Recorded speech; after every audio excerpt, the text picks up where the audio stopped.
What's going on, Reefers? Blaine here. Early last week, we were able to check out another amazing reef tank system to add to our tank tour series. Y'all have been given some great feedback on these tank tour videos, and we want to continue to bring you the content you enjoy. Let's dive in.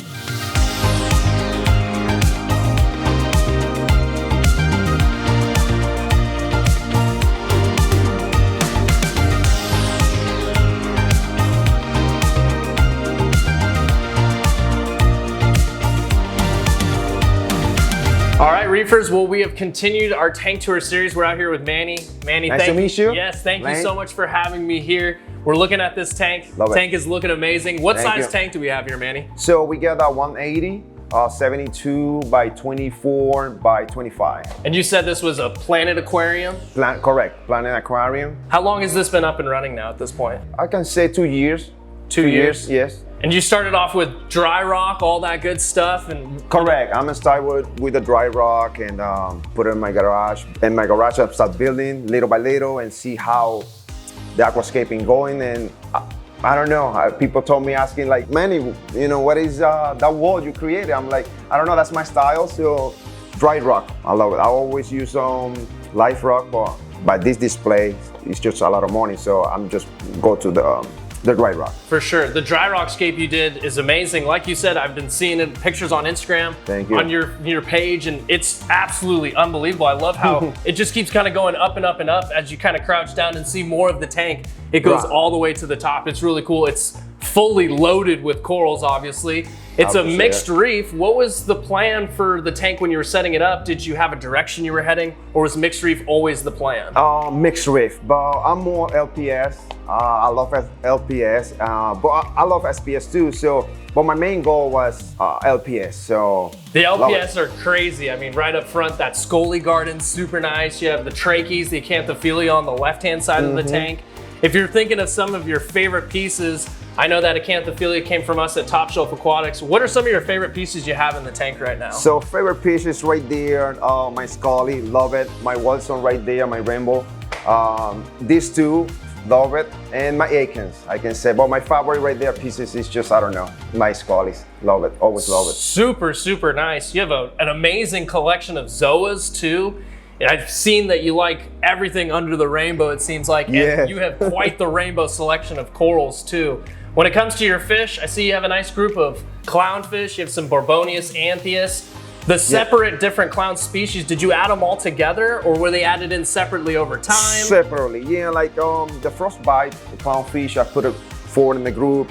And the maroon and the yellow maroon, I put it separate. Like one day I put the maroon with the yellow stripe, and the following week I put the other ones. 5 for one day, and now it's just like the best body. Not too bad of issues when it comes to aggression between the clownfish. It's pretty good. In the beginning, maybe like 1 or 2 days, and after that, it's just very nice. When it comes to the fish too, did you have any utilitarian fish you were adding in? I see some wrasses in here. Anything else, or is it mainly just ornamental fish you were looking to add in? I have a couple times. I got other ones in the quarantine. Right now, at this point, I'm just selecting what I'm gonna put because I have a back issue 1 week ago with the flame angel, and I don't want that to happen again. I have the flame angel for 1 year and a half, and he's decided to start nipping all my Akins and Scully. So right now, I'm like, let me go with this fish. Like I know I'm not gonna have issues. So eventually, I have a couple tanks I wanna add it, like the Achilles tank, and I have the clown tank. Love that. I know it's aggressive, that fish, but it's one of my favorite.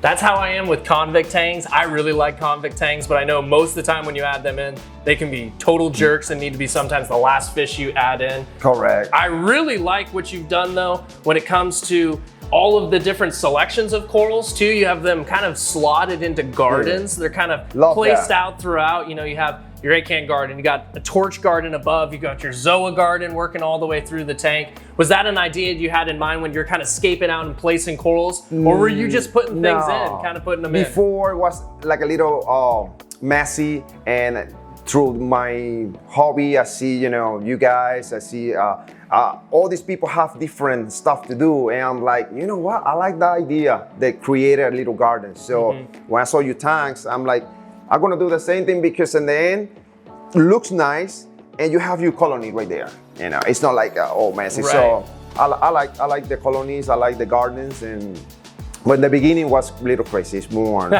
for sure. Yeah. It takes time to grow in, absolutely. And one thing I not realized before is like you have to know where you place it, because I placed it in the wrong spot, and I have like the fabia. It killed me a couple of torches, and that's the reason it's better have little garden in here than garden in there, so you know it's protected and it's not gonna get, you know, messy later. I think that's a very unique dynamic when it comes to mixed reefs, right? You're seeing it all the time in the wild when all these different corals are coming together. There's gonna be some chemical warfare, and there's gonna be some situations where some corals may die off. Yeah. You made a great point with having the gardens, kind of getting them all the like species together. That way you're kind of mitigating that coral warfare and things like that. I love what you've done. You also brought up another thing, a recurring idea that's been going on in a lot of tanks. You talked about it, you showed it on your Instagram. If you guys are looking to follow, check that out for sure. So he had a flame angelfish, like you just mentioned, he had to get it out. You went through hell and back to get this fish out, right? And I think that's something to remind people that not all fish have the same personality, right? They're all individuals. They're gonna make their own decisions, whether it be a flame angel, a wrasse, or anyone in between. They can make their own decisions to start picking away at corals. We've seen Mark Hatter with his Emperor Angel. Ian, a tank we just showcased last Thursday, had a Flame Angel he just added in, and it was being a good citizen for the time being, but you said you had it for about a year, and then slowly but surely kind of transitioned over to picking away at corals. Correct. And even I have a mimic tank. When he started taking all the algae, he's just something nipping my ankles. I said, you know, it's okay. But I have a distraction right there, and he just knocking all the time, nipping. Then, so I'm like, what's going on? I just put a cover. Eventually, I had to take my my mimic tank because it's a reef safe, but that's his way. I don't know. He's thinking that it's algae or something. He's just keep nipping that stuff. So right now, it's out. What are we running for equipment? What are we doing for lights up top? For light, I have a Neptune Sky. I have 3, and before I have the other ones, the AIs? AI. I'm sorry. Yeah, I have that ones, the Hydra. But I noticed because the tank, the dimension, I noticed I got a lot of shape, so I decided to go with the Neptunes, and they're doing a good job. Now everything is covered and no missing light in the rocks. When did you switch over to the Neptune Skies? How long you been running them? I can say 8 months. 8 months? Yes, like 8 months. It looks great. This is the first time I've seen not just a show tank at a show with the Neptune Skies up and running. We have S1000 in the store that has the Skies up and running, but it's cool to see a very grown in, well done tank that have the Skies up top. You're running some MPs on the walls. Yes, what all are you doing for flow? Is it just the MPs? Just these 2, yes. Okay. And these are the MP40s? MP40. And then what are you doing for return pump down below? Return pump, I have Ecotech, I think is. Okay, yeah, Ecotech, I'm sorry. Yeah, the Vectra. And I got 2. And I have one going through the UV light, one flow, and the other one going just for the tank. Before, when I have the ick break, so I'm just go crazy and buy this 80 watt UV light. So I got 2 pumps, one for the UV light, and the other one just for a regular flow for the tank. So Ick is like that, where you get to the point where if it enters into the system and the last thing you want to do is get all the fish out and try to break it down, adding a UV sterilizer is a great way to be able to live with ick. It's in the system, but keeping your fish well fed, having the UV running can really help out with that. Is the UV running 24/7? 24/7. Gotcha. And let me tell you, I see a lot of change. It's not like remove everything, but right now my fish is healthy and the water, the quality of the water is good. I love it, and always running 24/7. Yeah, super clear. Running a protein skimmer, any other big mechanical filtration down below? I have 2 little reactor, one carbon and the other one geofox.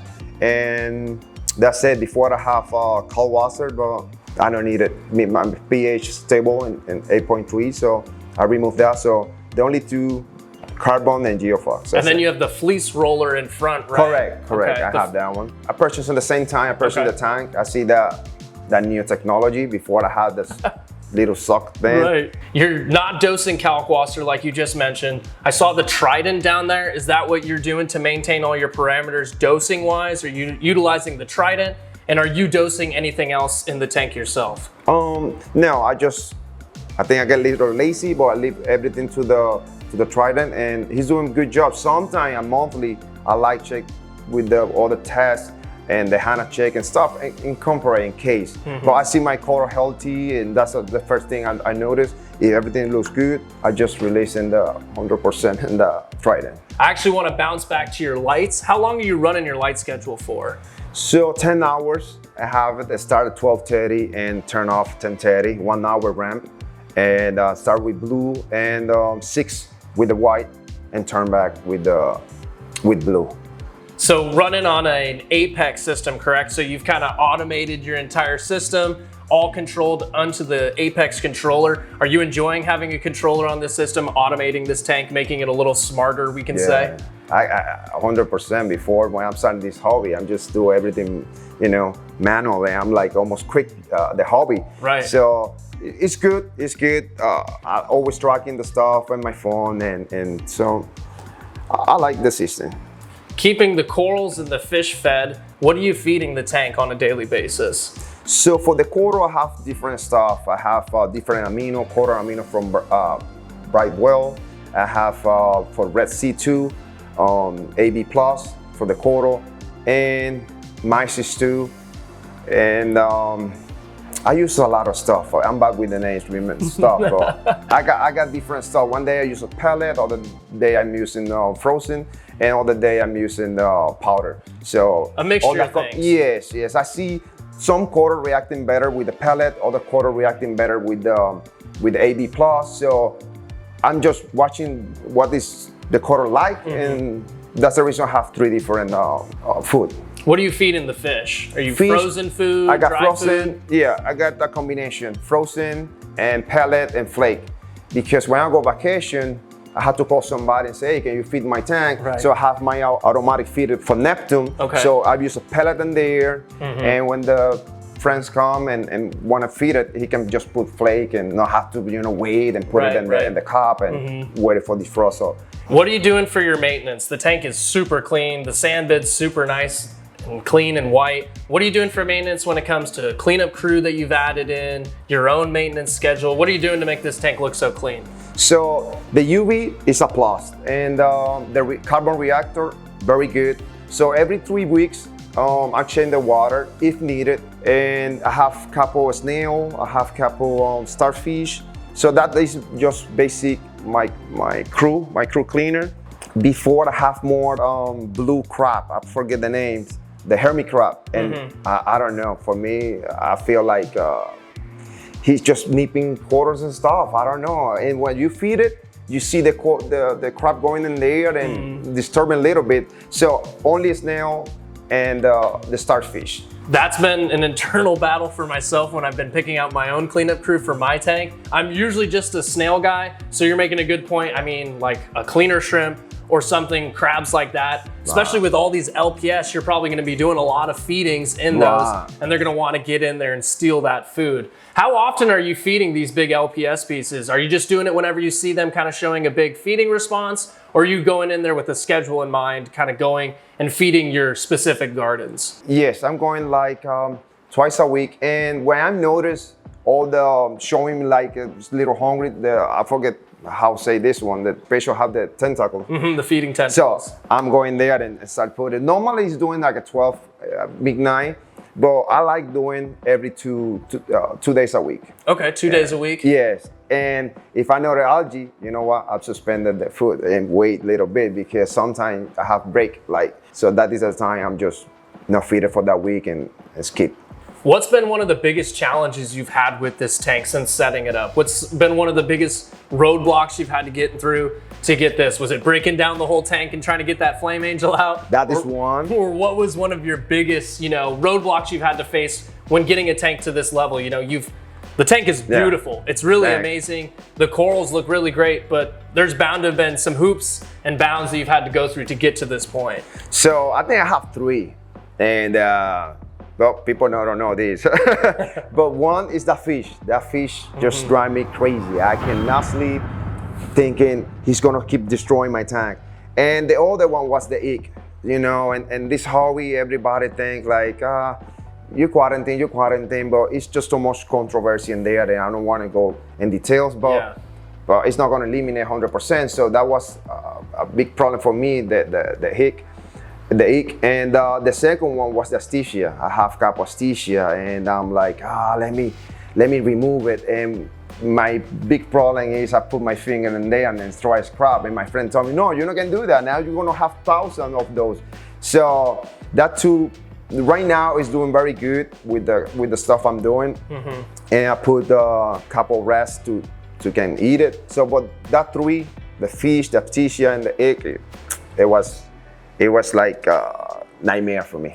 I think you mentioned something that a lot of people take for granted, the quarantine process. We go through an extensive quarantine process in our farm facility. It's a lengthy process. You're going from tank to tank to tank to tank, and you slowly progress and get into those farm tanks. But like you mentioned, I mean, just in between going from one quarantine tank into here, some things happen, things slip through the cracks, and it's bound to happen. So you have to be able to mitigate that, and you've done that with the UV sterilizer. I really like that. One thing I've asked every single person when I come in, I do the tank tours. Jake Adams used to do it on Reef Builders when he'd do his tank tours. And what's a great piece of advice you'd give to any new reefer or any reefer that's currently in the hobby? When you have a tank like this, people want to listen, in my opinion. When people see a system like this, it's so well developed, it's so grown in. I would love to know from you, right? What has gotten you to this point? What's some good advice you would give new reef keepers if they're looking to get a tank set up like this? So the first thing I think for me is the passion. You have to be, very patient with this hobby, because you never know what happened the next day if you do it like me. I went crazy, and I got tissue, I got ick, I got all that kind of stuff. Be patient with that. The other thing, I don't know, it's very important, but I think it's very important, is just have a safe account, because this thing consuming a lot of money. Please just take it slow, one day at a time. And other thing is, I see a lot of people ask me in Instagram, it's just like I'm going crazy, like how you can keep this color like that, the colors. Honestly, when I purchased the Scully right there, the master one, it was only one color. Now he got red, he got little orange, he got little blue. Take time, and not play with the light. Buy a little or rent the part meter, check your part meter, and just leave it right there. So that's I can say, Blaine. You would say you would look at your corals and you'd kind of look at them before you would even go into testing, right? That's kind of how you have figured out the stability in your tank. You look at your corals, if they look happy, things should be all right. I know we at Top Shelf don't really go for a certain level of numbers. We have a range that we're trying to achieve, but I think most importantly, we're looking at stability and making sure that everything in the tank is looking nice and happy. Yes. I want to say thank you so much, Manny. This has been so much fun. I can't wait to showcase more of the tank. If you guys are interested in seeing more of our tank tours, head over to the playlist and see all the other systems we've seen. We have a lot of really fun up and coming. This one's going to be great to showcase. I want to say thank you to every single person that stayed and watched all the way through. Be sure to like, subscribe, and hit the bell notification so you don't miss out on any future uploads.